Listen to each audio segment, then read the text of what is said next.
Welcome to GRC Uncensored, an experimental podcast designed to elevate real conversations with GRC professionals, auditors, regulators, and those building programs around it. Your hosts Troy Fine and Elliot Volkman will offer unfiltered conversations that dig into the reality of how governance, risk, and compliance function that are often buried under millions in marketing spend.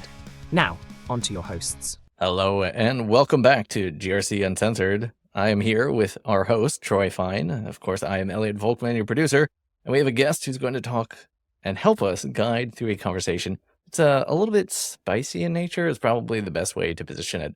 And very frankly and directly, what that is going to be about is, do you need a tool? Do you need to invest in technology to guide you or get you through, let's say, not just the GRC components of your workload and our world, but maybe even just the focal points of like, how do you get started through the different frameworks and the compliance aspects? So if we want to break that down into multiple flavors, which will probably just lean towards the compliance side, there are tools for risk management, there are tools for sharing, and there are, of course, tools and technology to get you through compliance and sort of like a hybrid of all of the above and everything around that. Also, GRC engineering too. So there's a bit of everything out there, but because this topic is more introductory in nature, we're going to focus on the compliance side. And that is where I'm going to introduce you to Mr. Martin Cozzi, who is the CEO of Pima and has been a security and compliance consultant for almost a decade now and has a background in engineering, coding, technology. So he's seen all sorts of different flavors and scenarios where different organizations have different needs and help guide us through this in as a friendly and least spicy way as possible. I don't know if that'll come out that way. Anyways, Martin, maybe expand upon that background a little bit. What are your general takes on the world of GRC today? Well, it's very diverse. I've made the decision to focus solely on SOC 2, so I'll mainly speak of that. But there are definitely a lot of tools out there. Some of them are helpful, others are maybe trying to do a little too much.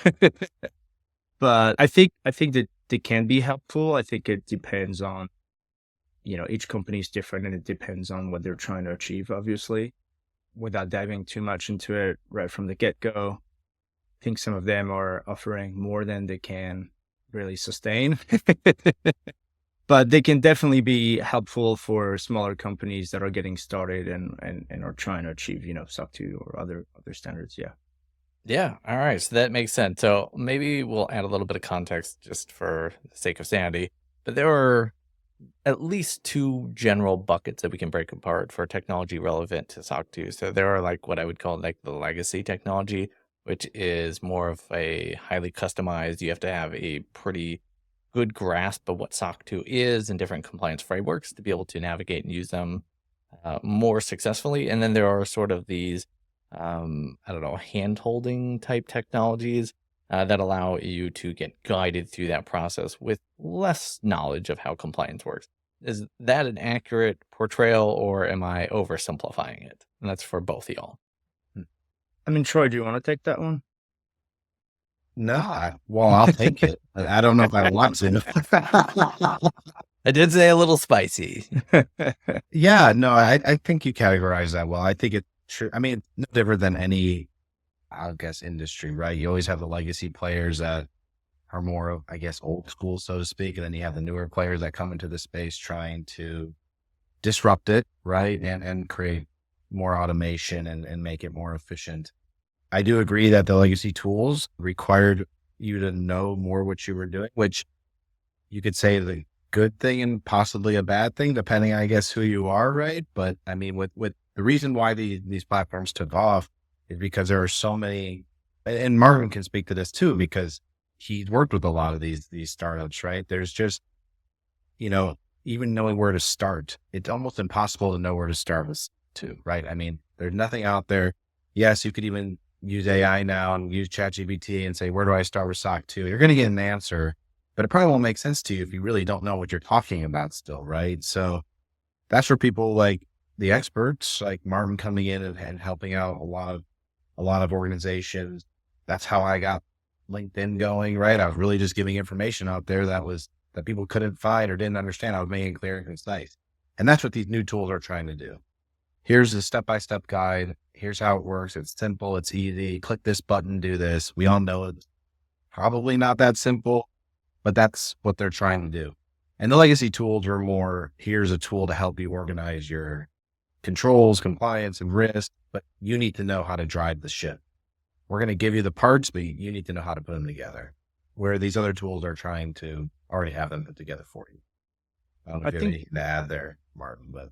No, yeah, I think that's fair. I think the downside of that sort of like new generation of tool is that they don't give you any context, right? And again, I speak mostly for SOC 2, but the reason why I like it so much is, and that may be a weird statement, but it doesn't really tell you what to do. It asks you to address a certain amount of risks, right?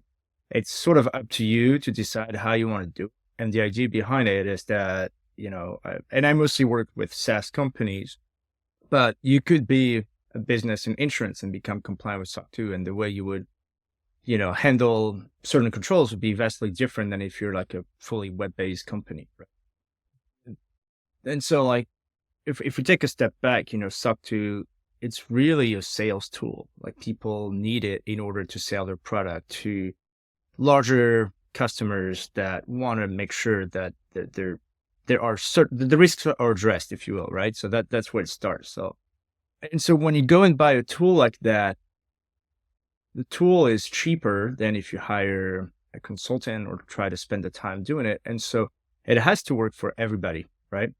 And so what it does, in my opinion, is that it sort of creates, if you go back to the idea of like, it's a sales tool where you're trying to tell the story of your company to your prospects and your customer. Well, everybody who's buying the tool is kind of telling the same story. And it's not so much about the story about how you're operating anymore. It's much more you're implementing steps that the tool is telling you to implement just to get to this finish line. And that's where I think it works for certain companies. Like if you're a small business and, you're not growing like crazy, and it's more of like, well, all of our clients are asking us for SOC 2, so we're just going to do it. And we don't really care so much how it's done. But if you're a bigger organization with a very particular set of enterprise buyers that want to know how you're treating their data and how they will be treated as a customer and how you onboard employees, etc., if you're giving them sort of a generic story, it's like, again, it's a sales tool. Like your sales team is not going to want to give something generic. So you kind of like, yes, of course you become compliant with SOC 2, but what is your story? This kind of sounds like our other episode about SOC in a box. Yeah. It's all interconnected. I think that was the kind of funny commoditization of compliance. Yeah. Yeah. How that works.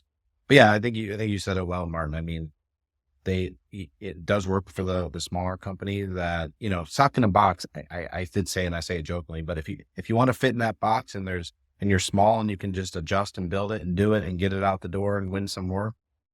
Yeah, then you should go do that probably, right? Like why hold yourself back if you're a growing startup trying to move and get big and sell? Like you got to survive to thrive, right? So in that instance, I think it makes perfect sense. But when you hire somebody then that's going to start leading the program and you start scaling and hiring a bunch of people and you have all this different infrastructure and new SaaS tools you're using and you're trying to interconnect them all, someone has to be able to figure out what's going on, right? And the engineers, they're just going to do what they do. The CTO wants to do what he does and build the product. Not everybody's going to focus on that scalability, right? No one wants to scale compliance as the company grows, right? Until it's probably too late. And that's where, and then they kind of outgrow some of it, right? Because the tools can't keep up and then we're stuck with this and it doesn't even really tell our true story yet. Yeah. And I think the tools tend to do I don't know if they do a lot of the bugs. The sales team, the tools will tell you that they do a lot. But in my opinion, they really don't. I wish they were better at monitoring particular things. But the reality is that I think the value is when you're buying a tool, right? It's like monitor certain controls, right? But because they're trying to monitor everything, they have to integrate with everything. And the reality is that, to your point, when a company is growing, you might have, a new head of people ops that's coming in and they want to run the HRIS solution in a different direction. Somebody's coming in IT and they don't want to use like, the built-in security training that's provided by this GRC tool. They want to do something else. And so slowly you start having this like little parts that are done better by other pieces of software. And you just start realizing that none of it is orchestrated very well from your main, monitoring GRC tool. And so at that point, it's like, why are we dealing with this? We're duplicating information. Like a list of employees is better tracked in a HRIS solution than it is inside of Vanta or Drata or something, And so same with an MDM solution. You've got entire companies and businesses that are built around doing this very specific thing that those tools are trying to do.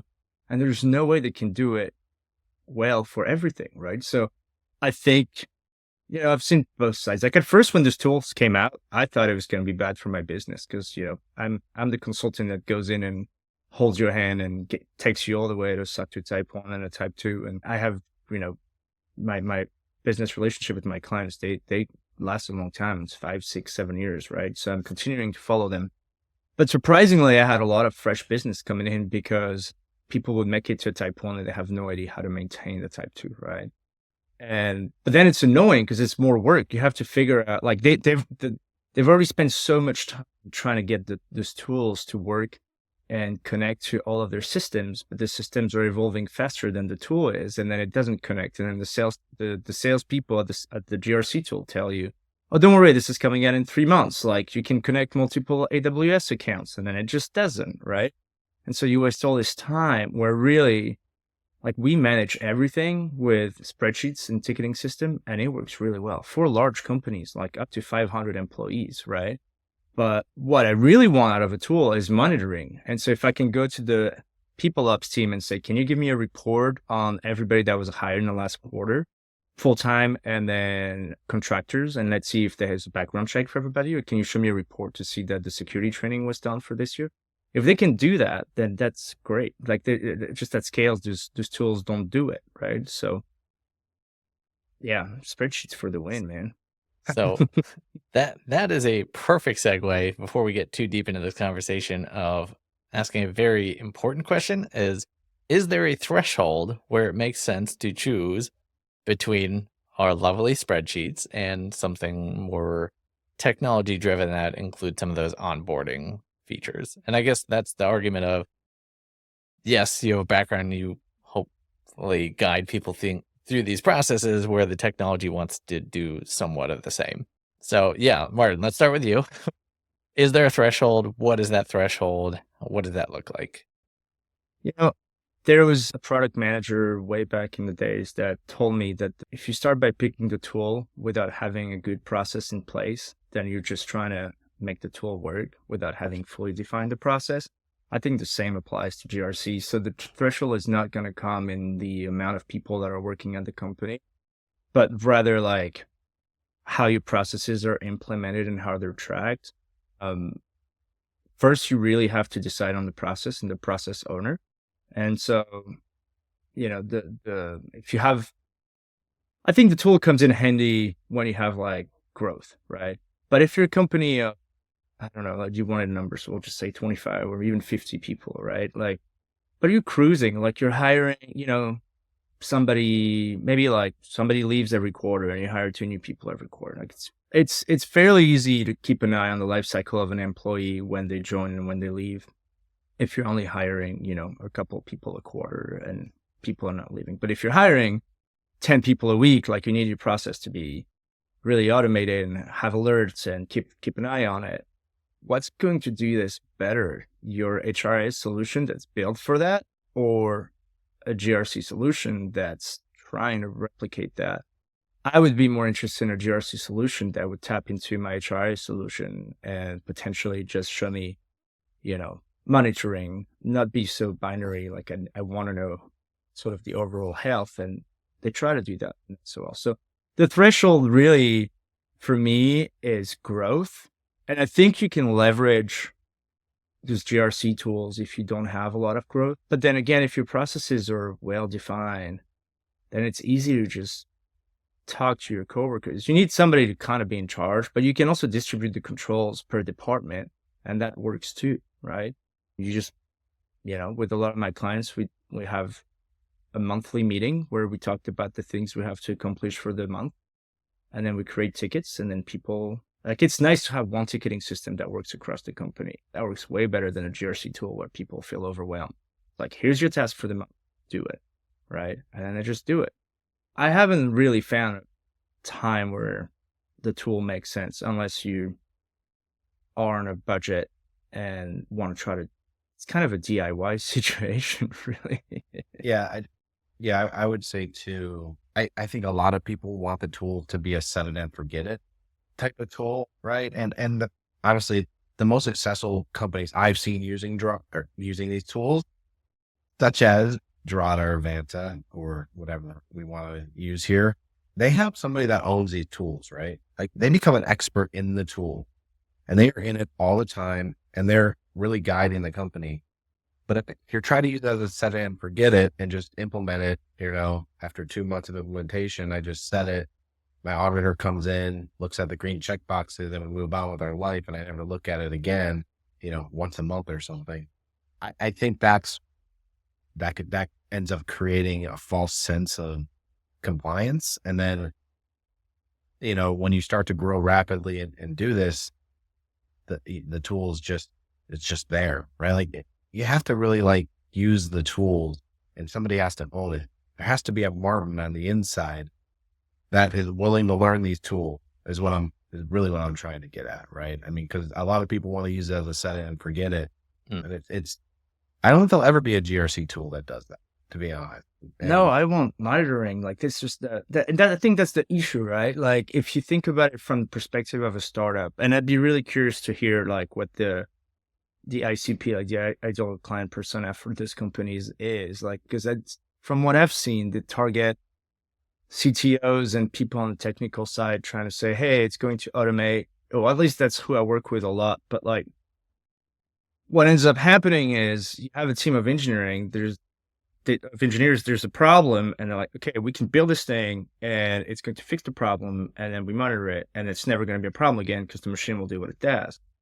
It's very easy to okay, we have a problem, we pay for this tool. We have a problem, we pay for this tool. I need to send an email and pay for SendGrid. I'm not going to build an email delivery system, right? And then those tools started coming in, and it seems to me like they're being pitched like that. This is a solution that you just plug and play. It's going to tell you what you need to do. You follow the checklist, and then you're good to go. When I talk to companies, when we do this onboarding calls, I always want to talk with at least one of the founders, because the thing I tell them first and foremost is, this is going to be a journey. You're going to have to change your company. We're building processes. I'm going to try to use as much as possible of the existing processes that you have in place, but there are going to be some gaps and we're going to have to make some changes. Are you willing to make the executive call at some point when nobody can agree to move forward with that? And we have to unpack some things and make some changes in how you onboard people or how you ship code or how you, delete data when the customer leaves, that kind of stuff. The tool is not going to tell you, it's just going to say, do this without context. And then sometimes it'll tell you things that are dumb, like, oh, you need a badge to go to the office. Well, it's a distributed company. Why would I do that? And if you don't know that you don't have to do those things, then you end up implementing things that are not necessary, right? Or that your customers may not even need. So I don't know, to go back to the threshold, I have no idea when is a good threshold, to be honest. Yeah. Well, maybe that is sort of living between this conversation here. So I think, as Troy pointed out, there is a point in the organizational need and alignment where you're going to hire someone who knows this stuff and will guide it and direct it and customize it for the organization. But before that happens, let's say it's a startup, because that's probably the easiest entry point to focus on, who's going to want and do this because they have no clue how this is. I have been a tech reporter for far, far too long, and I have a pretty good sense of how different founders are. There's the serial killer type, and then there's the more chilled down to earth type. But the common thread between them is they will grind themselves to dust just trying to make it as affordable as possible without bringing in additional backup, new contractors, new agencies of that sort, unless they know that is a high priority, high value thing. So if I'm hearing in this chat, there's probably a middle ground where an organization is just trying to get through SOC 2 type 1. They'll use something like that because they do not have the energy they don't really know how to even find like a VCSO or, a consultant to help guide them through it because they just want to get that, box to check or something to that regard. Now, I can say from being within side of the walls,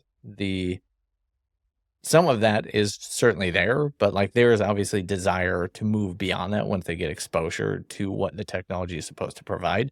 But as far as thresholds go, I think that is like the big question of, does it make sense for a small shop to spend whatever amount of money on that technology when in theory you could find someone who has the expertise as well to provide better alignment with the organization? Because that is the natural progression as it appears in this conversation of it will end up that way. So maybe just the head start, and they just don't really know better. Right. No, I agree. I mean, if you are a new startup and don't know where to start and you want to move fast and get this done and check the box, so to speak, you should get a tool. Like I think you should. I mean, it'll be more affordable.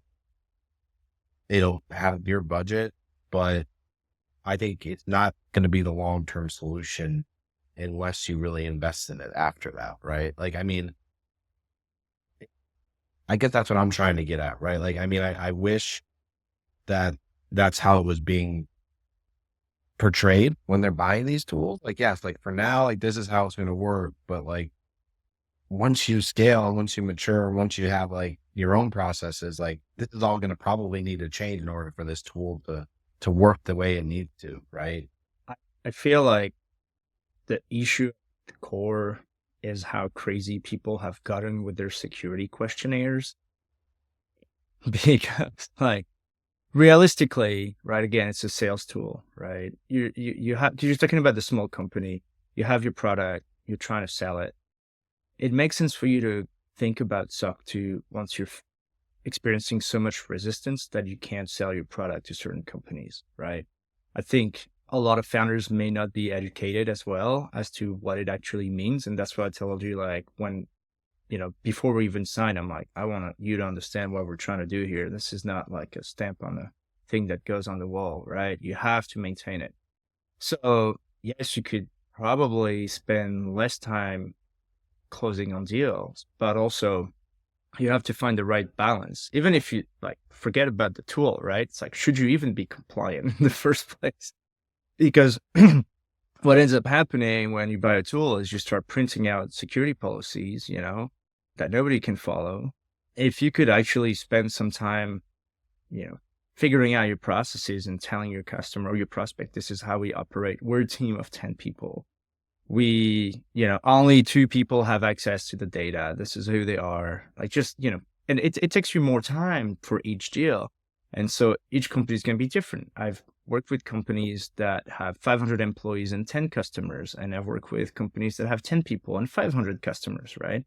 And so if you have volume and closing your deals is becoming a process, then it makes sense to become compliant. And yes, but my point is that why are you even trying to be compliant in the first place? And if you are doing it in order to close larger deals, then probably have the budget to do something good, because like otherwise you're spending a lot of your quality engineering time for somebody to figure out the tool, because it's usually someone from engineering that figures it out, right? Who's going to approve the policies? It might even be the co-founder.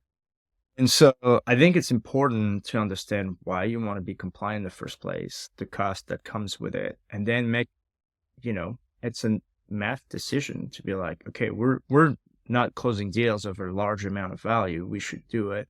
And then you can kind of say, well, if you're leaving $500,000 on the table, does it make that big of a difference? Like an annual revenue, right? Like, should you go with somebody that's going to cost you a little bit of money, but can drive it and do it right? Or should you just spend, I don't know how much these tools cost, like 15, 20 grand, plus the amount of time that somebody has to spend managing it. And I think that I've worked with so many companies that bought the tool without even understanding why they needed the tool. Well, are they buying the tool or are they buying an audit? That's a great question too, right? I think it depends on yeah. I mean, I say that jokingly, but like, I guess that's what I'm curious what you think, like, because that's the third side of this coin, I guess, if you call it, right? Like, Oh, we're going there, huh? yeah, I do want to go there. Are we, if we have time, Elliot, but, the offer, are they buying it all? I mean, because Yeah. there's my question. Yeah. I've always separated, like I like working with auditors. I like asking them questions, but I don't want them to write my client's controls, and I certainly don't want them to work on the implementation, right? When you have a tool that's offering deals with auditing firms that are really, really low, right? I mean, I've heard some numbers where you can pay for the tool and an audit for the price that is for cost that's less than what my clients pay for an audit, right? So yeah, you start wondering what kind of deal is going on back there too. There are a lot of firms, they're bottom feeders. They're just going for volume. I will refuse to work with them straight up. Like, I have no interest. It's just because it's the same as the tool. Everything has to fit in the box, right? And so I'm much more interested in working with a auditing firm that will spend time understanding what kind of product you're selling, who's your buyer, and then suggest that, hey, maybe you should add a control around this or around that, right? Like, if you're in the space of AI or crypto, you should have controls that are dedicated to your space, maybe less so for something that's like SaaS, pretty classic stuff. But yeah, I do think that people are buying the tool because you get an audit for cheap through some sort of partnership, and then they can just do volume because everybody's going through the tool. The story is the same. And so, yeah. So I guess it's touchless audit you're buying potential. Now, is that, I've heard that term thrown out there, or a seamless audit experience where you don't have to talk with your auditor. I think that in itself can be the selling point to some of these startups, right? I don't have to talk to my auditor. I never have to go to the dentist. Yeah. How do I sign up for that? And it's only this much and I don't have to go search for them. Like, okay, I just do a couple things in the tool. They log in and they're good. Like, and that's why, like, ask yourself, why are you trying to become compliant in the first place? Because, like, if your buyers just want one of this touchless audit, it can't be for that much money. They can't be that serious buyers. You know what I mean? Like, if you're trying to say out a Home Depot or a Walmart, those are the big ones. They're going to ask more than just a SOC 2 report, but like, they're going to look at who audited you. And so, everybody's different, and there's space for every company out there using these tools. But I don't understand the touchless audit thing, because I've worked on audits with Troy. I love talking to him. I'm like, hey, here's my client. This is what they do. This is the list of controls we put together. Like, you want to chat about, am I missing something? Like, what can we do so that they can close deals faster by having all of their prospects question answer in the audit? You don't get that with the tool. So then you just get a report that nobody is going to read. So I'm saying the people that do a touchless audit probably don't even need SOC 2 in the first place. it kind of leads to our other episode also, where we talked about the commoditization of SOC 2. We don't have to get into that per se, talk that one a lot, but yeah, I agree with you. I don't know if you have anything to add there, Elliot, or yeah. No, I think that is a realist perspective on the situation. I think the other challenge is that organizations who maybe use some of this technology don't align with the intent behind it. So like the automation piece, some of the monitoring technology, they just are not ready for that level of involvement anyways. And then we get to that fun conversation of like compliances and cybersecurity, and they're kind of hoping it is a little bit of that too. That desperately needs to be its own episode, so I'm not going to open that can of worm. But like, there are blurred lines and bridged gaps that are occurring more and more in there, which I certainly appreciate. But yeah, I think it is just a really weird spot to be able to understand of like, do these organizations stick with this technology? Do they evolve past it? There's the other piece of like, maybe they just get the report once and they have their box checked, and then that's it. They're done. They'll get a stale report and they'll try to ship that out as long as they can, and they'll maybe move to security questionnaires. And yeah, it's possible, but sometimes I have to like when I work with larger clients and like their head of security or whoever approves like the vendor process, sometimes they're overwhelmed. I have to do like SOC 2 reports review for vendors. I help out. And I can tell you in the buying process, it plays a huge role. Like if the report is old or stale or looks like it came out of one of those, and then you have another company that's like, they clearly put some effort in their section 3 explaining how they operate and their controls are, meaningful. And even if they have some exceptions, it makes them feel like real. And that plays a big role in the decision making process, because most companies are going to look at 2 or 3 vendors and assess the security side of it, and if you spend time and invest in your SOC 2 report, it will have an impact on it. Troy, that might be a good area to dig into as well. We need to actually look at like how the receiving end, what the hell they actually do with these things. Are they are they reviewing it? Do they care? Do they treat it as a box to check too? Yes. Yeah. I would love an episode on that from the It's other all side. a big circle. Yeah. What do you actually do with this piece of paper? Yeah. Yeah. Well, that's the education part of it too, right? Like, I think, I know you joke a lot about saying you have like a certificate or something, but it's I like, don't joke. I just tell the yeah, truth. just tell the truth. Yeah. But it's evident, like, if you're a founder and you talk to your head of sales and they're like, hey, we're losing money, or, leaving money on the table because we're not closing these deals because we're not compliant. What do? You ask around, hey, like, we need SOC 2, what do I do? And then you just buy the tool. You just want it done. You just think it goes on the wall. It's not everybody. Like, I see it with clients that I work with. Their startup may have sold in the past, they may have sold or fail, and then they get, they do another one because they love it 5 years later. And they're like, we're not doing it that way. We're going to go with somebody that understands it. It's going to shape the company. We're in for the long run. They have the experience and the exposure. So that's another thing to look into as well. Is like, I'd be curious to hear from someone that's like done it both ways, with the tool, without the tool. But like, it's still a fairly recent thing. I mean, I've been at it for almost 10 years, but the tools are only 4 or 5 years old now, maybe a little more. Yeah.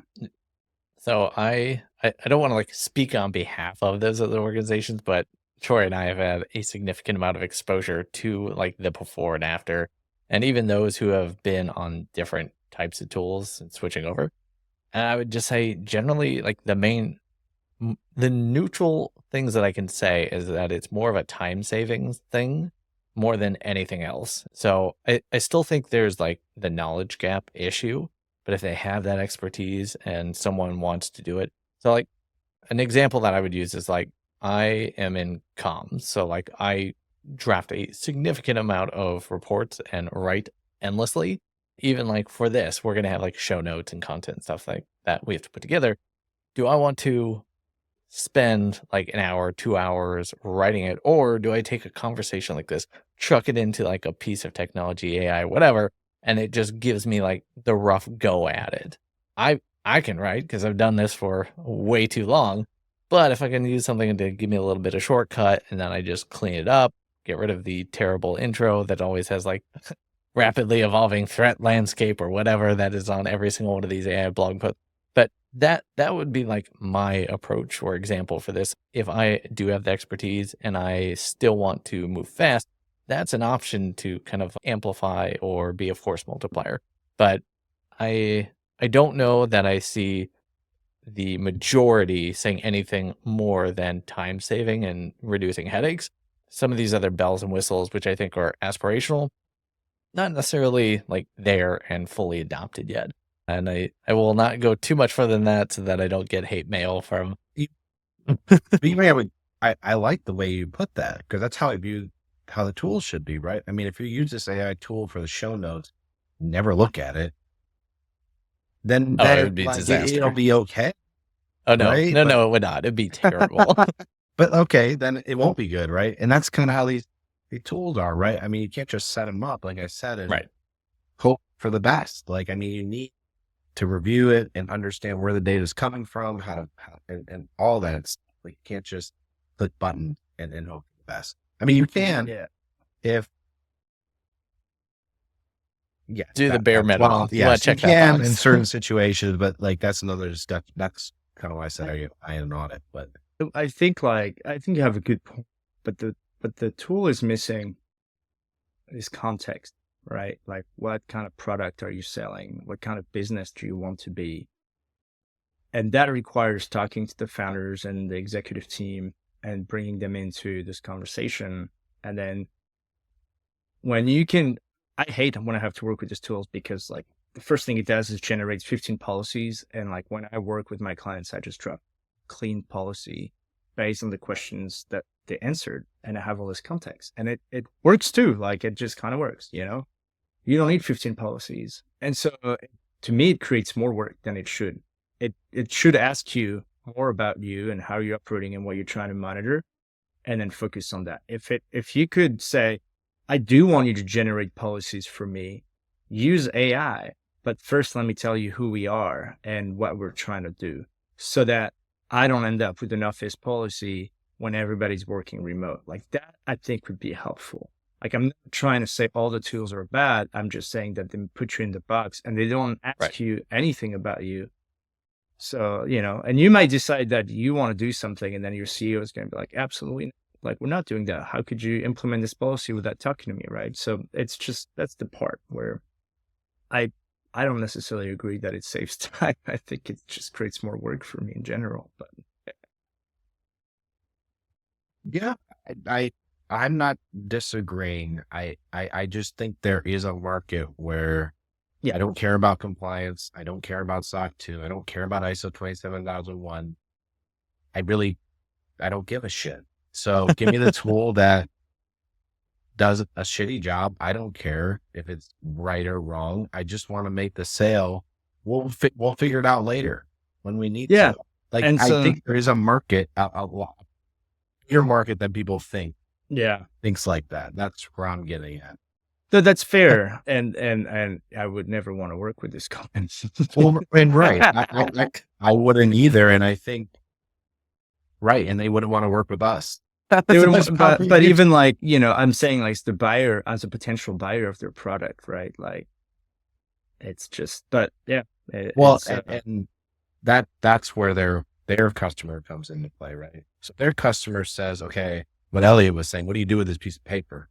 If you're just if their customers are just checking the box, okay, good. Yeah. I paid $5,000, $10,000 for a tool and an audit, and I just sold $500,000 to this big company. We got our SOC 2 report. Man, I'd be curious to hear like a deal for $500,000. They're well, probably gonna, okay. You know, that's kind of what I was getting at, but you know, or 20 customers. Okay. How about yeah. No, fair enough. No, I totally see your point. Yeah, that's. Certainly serves a certain market. I wish them the best. That's the problem, right? It's where's the value of GRC? Is the customer buying the tool? Is the value to them? Hey, we made this sale, right? We got the audit report, made the sale. Good, successful tool. Is it we want to improve our GRC program, build our controls the right way, use this tool to make it easier to do all this? And I know what I'm doing in GRC and I actually know how our company operates. Did this tool actually help me do my job as a GRC person? Maybe successful, maybe not, depending on what's going on there, right? So I think that's it's what's the value? What are you trying to get out of it? Yeah. I almost wish that I could break it down more because like you get a lot out of it at first. And well, it's not like you get a lot of value. There's a lot of stuff in the tool. And then for other things, like, you know, for example, it's probably a good tool to do vendor reviews, right? It can connect into other things and figure out what kind of vendors you have. At first, it could be great for, you know, some sort of just built-in MDM solution to report back. Like I do think, again, to some companies, even when they're small, it can provide value. But eventually, you know, you'll grow out of it if you're growing. I don't know, I work with companies that are VC funded, like eventually they get to a place, hopefully, where they are making money and hiring people that are specialized into this area. And at that point, you know, slowly but surely you get to where the tool does not serve a purpose anymore. So I do see the value, you know, of it. But yeah, I totally understand what you're saying. There's this entire section of the market that I refuse to look at. That Right. Yeah. And just based on the theme of the episode, I do think there is the right companies for these tools, right? I mean, I think it comes down to like kind of what do you want to get out of it, right? Yeah. And that's I just don't like the lies when you say, hey, here's the problem that I'm having. Can you do this? And I'm like, absolutely. And then you just sign up for it and it doesn't work. Well, that's why That Troy and I sounds built like- this show, right? The lies true. are backed by millions of dollars in marketing spend and who knows what else. And we're going to be the little guys over here screaming at the cloud. Eventually, well, either something it'll continue or something will have to break, right? I mean, that's kind of how it all works. But I don't know. Yeah. This has been a great conversation, Martin. We talked for 45 minutes. I'm sure we could talk for another 45 about all this. Yeah, that was really great. Yeah, thanks for having me. Always happy to talk about GRC. I love it. There's a lot of positivity in it too. You know, it's not just like, it's just you picked a subject that is A little spicy. Hey, we did warn people, so at least we gave them that. But I suspect we'll want to revisit this in multiple different flavors with different perspectives, hopefully build some sort of panel in the future, kind of see how that conversation evolves. But yeah, I agree. This has been a great initial chat. For sure. I would love to give you my perspective and philosophy on another call about how you can do it differently and have processes that will last for a long time and are not painful to implement and easy to monitor with a spreadsheet and a ticketing system. The Rise of Spreadsheets. I can already see the title. All right, folks. That takes us to the end of the episode. Again, we are in our pilot season, so please feel free to give us some feedback, coaching, yell at us, criticize, whatever you want. Aim Only all Elliot. hate mail at Only Troy, Elliot. though, not at me. Only Elliot. Only criticize Elliot. That's fine. I'm here for the punching bag. All right. Thank you all. We'll see you around for the next one. Probably. Maybe. Thank you for listening to GRC Uncensored. Your hosts have been Troy Fine and Elliot Volkman. To learn more about GRC, go to grcuncensored.com, subscribe to our newsletter on Substack, or join our GRC community on Reddit. Viewpoints expressed during the show do not reflect the brands, employers, or companies of our hosts, guests, or sponsors. We live or fly, comply or die.